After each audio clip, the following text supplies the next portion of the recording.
Inside your spotlight this morning, we are chatting about the National Digital Transformation Agenda. To do so, I welcome the Honorable Hassel Bacchus, Minister of Digital Transformation, and the Honorable Simon de Nobrega, Minister in the Office of the Prime Minister with responsibility for communications. Good morning, gentlemen. Good morning, good morning. Good morning, Rockers. Of course, morning to your viewers and your listeners. How are we doing this morning? Oh yeah, that's a good sign. That's a good place to start. Always good. I'm always amazed at the start times here. So Daily, sir. daily. Right. So let's get into the conversation one time. Let's start with you, Minister Bacchus. Tell me about some of the achievements of the ministry so far that you are proudest of. Well, the ministry has a lot to be proud of, and when I say the ministry, and by extension, that means the people of Trinidad and Tobago has a lot to be proud of. One of the main things I think that we've been able to do is to raise the awareness of the general population and the acceptance by the general population of ICT technology and using it and being comfortable with it. Hand in hand with that would go, of course, the fact that we had to expand in a significant way the accessibility to high quality, high speed, affordable broadband across the country. We've been able to do that in a number of ways, working with the service providers, but also building infrastructure specific to that in underserved and low-served areas. We've been able to create what we call BOLD, Building Our Lives Digitally, the ICT plan for the strategic plan for 2024 to 2027. Let me just back up a little bit and ask about, you mentioned the investment into the underserved communities. What does that look like for people on the ground? What do they actually see in their neighborhoods that they will say, all right, this is something that the ministry has done? So there are 22 ICT access centers across Trinidad and Tobago, 22 of them. And actually next week we go to Tobago to open another 2 of the 5 that we have almost completed there. Just opened 3 as well. Huh? Just opened 3 last week, and we have a couple more to do here as well this week. And what that is it's a place, building in this case, physical infrastructure that has multiple computers, all of the ICT equipment that you would want to have inside of it. Right. But the key to it is that it is staffed. And it is staffed by people from the area. So the average citizen who doesn't have a computer, doesn't have a smartphone, nothing, just could walk in there and have access to all of that, as well as there are over 300 government services available online as we speak now. And so if you want to avail yourself of those, you simply go into one of those access centers. Even if you don't know how to do it, the people there will help you and guide you. Also contained in that facility is a training room. Right. And they use those things for a number of things, homework centers, etc., etc. So there's a lot. And that type of infrastructure in there, in addition to, of course, through things like the Universal Service Fund and with the Telecommunications Authority. We've gone into underserved communities. Tobago and Tobago is a good example of that. And put infrastructure in there for the use of the citizens of that area with subsidized costs available for access to ICT and high-speed ICT broadband delivered via fiber. Let me jump across to you, Mr. de Nobrega, because I'm curious as to how this relates in terms of the communication aspect of things. Because I know that, what falls under your remit would be things like NALIS, of course, TTT, and other forms of communication, right? How does the digital transformation and the agenda that's been happening fall and tie into what you've been working on? I suppose the easy way to start answering the question, Rokas, is that both ministry that Hassel is responsible for, as well as the ministry I'm responsible for, collaborative ministries. Right. So we have to work across all other brother and sister ministries and utilizing the state agencies and divisions that fall under our respective ministries. So with regards to the communications aspect, a lot of what we see right now in the public domain, and especially now, is a largely underinformed population, right? Despite the work that we continue to do. And a lot of that comes from a lack of digital awareness, a lack of how do you decipher truth from fiction, how do you pick out what is bacchanal, parading as fact. And all of these things definitely fall inside of our collective remit. Hassel is speaking to you right now and to the wider population about things like the access centers, right? Of course, we speak about your We Learn, the free Wi-Fi that is available through the actions of the ministry. But more than that, if you just take the access center by itself, if you just take our libraries and co-located libraries by themselves, they're just buildings. What is important is what happens inside of those buildings. And very often, Hassel and I, in collaboration with other ministries like Ministry of Sport and Community Development, when you open a community center, when you refurbish a community center, very often we now come in, and in that community center, along with all of the other facilities that are available, you have an access center coming in, an access TT center. You have a co-located library coming in. But what that means is that you have people very often from your community who have been trained that can assist you, one, to upskill yourself, two, all of the different programs that those access centers run, all of the programs that the co-located libraries through NALIS run for young, old, and everywhere in between, upskilling our population, giving them not only the pathway to the digital world, but also a map to utilize that pathway, assisting that way. So what's interesting for me is this week we did this exercise where we went out on the streets, right? We talked to people, we got feedback directly, and a lot of times, with just what you mentioned, people are underinformed in terms of what services are available to them via the government. So does that mean then that we need to do a better push when it comes to communicating what the ministries offer, what the ICT centers offer? Because what is the Minister Because I have to ask, what is the uptake in terms of people responding to the ICT centers, people engaging with the ICT centers? It's tremendous. As a matter of fact, when we looked at the numbers up to the end of last year, it had over 60,000 people passing through them, and that is of the ones that we were able to record. And that, of course, did not include the number that we opened in this year. If you go to them at any point in time, they always have something going on inside of them. More than that, it is also a place where people go to access a number of the training facilities that we have available. So We Learn TT, for example, is there. And what that provides, that in addition to other ones that we have, if you're joining the Developers Hub, you also have access to a plethora of training. All of it at no cost to you as the user, and all of it leads to, or can lead to, certification for a number of things. Alta uses our facilities for their purposes as well, because they have moved also into a digital space for their training offering. So it's a whole confluence of things that happen in there. And had these centers not existed, then there's a good possibility that that segment of the society could have been left behind. And our purpose as a government is to make sure that no one is left behind. Now, I know that you would have also partnered with the United Nations in terms of part of your digital transformation, in terms of funding it at least. How has that collaboration been going? I like to say the ministry is, and Simon would have said, a ministry of collaboration. We work with, there are very few transformational efforts in any area of industry that can be done solely. You must collaborate to do it. And we have collaborated with a number of people, the UN, UNDP, we've collaborated with CAF as a bank, not only as a bank, but also as a source of technical assistance. The IDB has been tremendous in helping us as well. We've partnered with the government of India, the government of Estonia, Lithuania, you just name it, or other Caribbean and CARICOM colleagues. We continue to work with all of those because everyone is at a different stage in their maturity in terms of digital transformation. And we may be more advanced than some, but we will be behind others in other things.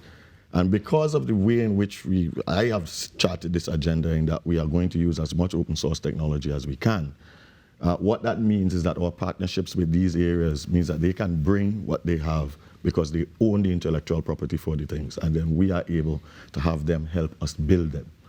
Yesterday I spoke to the Minister of Health, and he was mentioning that you all are also supporting them in terms of cybersecurity especially. How important is that? How extensive is that across the various ministries? Well, cybersecurity, if you look across any area of industry, ranks in the top 3 of the enterprise risks. For government, it is even more dangerous because you could understand what could happen when critical services become impacted by those people with bad intent in the cyber world. Because I imagine if you get into one, you could get into all if everything kind of It's not only that, you don't even need to get in. You could do things like excluding people from getting in. So there are a number of ways in which you can attack this. And the way the government has looked at this is quite simple. We evaluate all of the ministries, divisions, and agencies that is underway. So you have to understand where you're starting because they're all at different levels. Of course. Then, of course, you have to prepare for attack. So if something happens, and believe you me, something will happen. There's no question about that. There's nowhere in the world that is entirely cyber safe. So something will happen, and you have to have then formal structures in place to be able to address that, to react to it, and to be able to restore the services based on that. All of that contracting had to be done. And then, of course, you have to continuously monitor the environment. Because if you don't monitor the environment, you don't even know when you've been breached or not.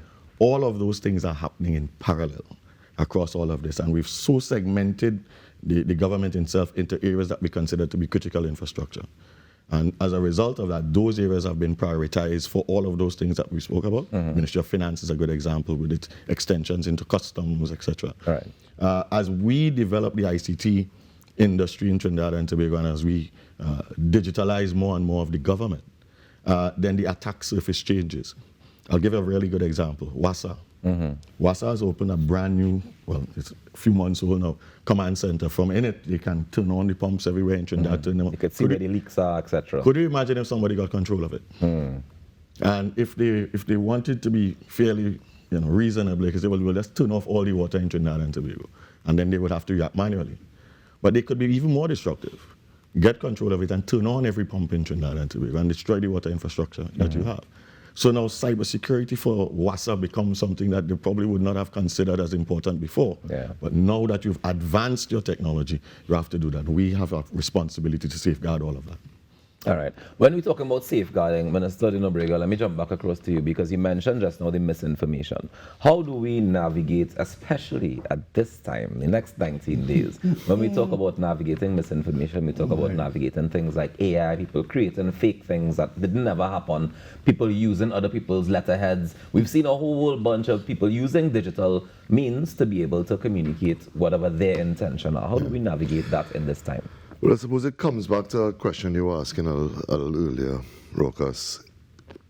It is about the fact that even as a government, we always have to keep evolving with our communications. It is never a job done, so we are constantly, and I actually have to thank TTT for this as well. We are constantly operating across all of our different social media platforms. We're engaging on television, we're engaging on the radio, we're engaging on podcasts, we're engaging in papers. But it is important that we, especially where we target our different age demographics in particular, that we speak to them where they are and as they are, talking about the facts. But of course, as a government, you have to speak responsibly. And very often, it's unfortunate, but very often in Trinidad and Tobago, people prefer to hear bacchanal, right?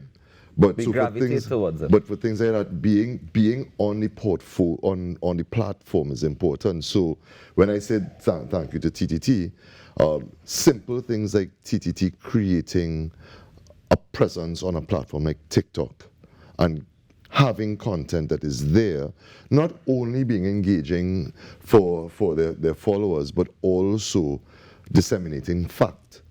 It is, first thing is that you have to be there. The second thing is that we have to encourage people to participate in their own education.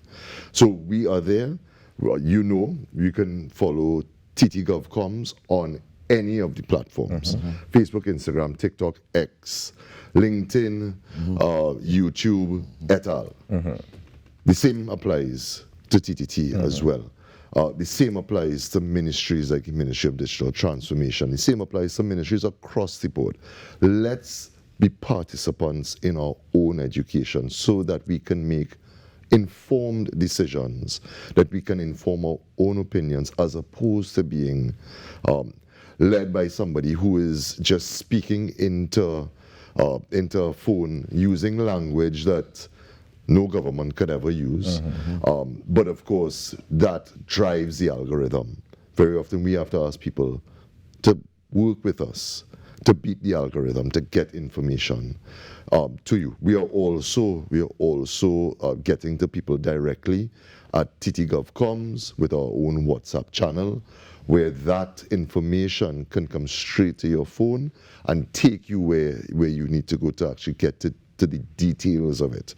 So we are working alongside Hassel in upskilling the population, getting them more and more prepared for those three pillars that Hassel always speaks about: is digital society, digital government, digital economy, ensuring that we are prepared for the rest of the 21st century and moving us further into that future that we have boundless faith in. Minister Bacchus, tell me, what would you say are some of the biggest challenges you faced heading this ministry? Oh, it's an easy one. I would say my colleagues, but that is not necessarily that alone. Because it's not easy to convince people. I'll give you an example. Cybersecurity. Right? Cybersecurity is a major challenge to things. But what is this? How do you measure the success of cybersecurity? Just think about this for a second. I am going to the Minister of Finance. I'm going to say, listen, Minister of Finance, I need $20 million to secure the entire government. Okay. And after 1 year, we've done the expenditure and we've done all that we can. He said, well, what do you have to show for it? I said, well, nothing has happened. Yeah, but that doesn't say anything. Imagine you trying to explain to somebody that you are going to expend the money to make sure that nothing happens. We are not a society that understands that. Convincing people that the government is not out to get you is another one. Just think about that. We'd like to get your email address. Well, don't give government nothing, but you have the next year, they start to track you. But you will walk around with your cell phone and go live whole day, but expect people not to track. We launched yesterday the ability for citizens to be able to renew their driver's permits and to get certificates online. Online, yeah. One of the things that we ask you for is an email address. Don't get the government your email address. Just think about having, when your driver's permit will expire? Not off the top of my head, no. Right. So you can imagine if we have your email address and we could remind you 6 months in advance. Right. 3 months in advance. 2 weeks in advance. You can make an appointment online if you want to go in for some reason, but you can complete the transaction of having your driver's permit renewed and delivered to you online already. Yeah. The benefit of it is there, people seeing it, but yet people still refuse to do it. And do you think that concern is based on what we see on the global scale? Because, for example, most of us would have been affected by you go to a website to purchase something, right? And you submit your email address, and then again, spam, right? True. Yeah. Or people selling your email address, as the case may be, to be able to say, well, the highest bidder. Then we had that situation that would have happened back in 2010 that we would have learned about the Cambridge Analytica. So all of these factors are also playing into our minds when it comes to digital transformation, how we can be affected. So what would you say to the population to make them feel a little bit more comfortable about, with all those things that looming over that have been happening, cybersecurity, we've seen hacks, we've seen all these various things. What would you say to make the population feel more comfortable to be willing to share their information with the ministry? So this is part of it is education. A big part of it is education and sensitization to the public as to how we use your data if we do have it at all. More than that is control. I think people like the idea of having control. Part of the way we have to operate with your data, if we do have it, with your permission to have it, is that you have to know if we are going to use it at all for anything. Right.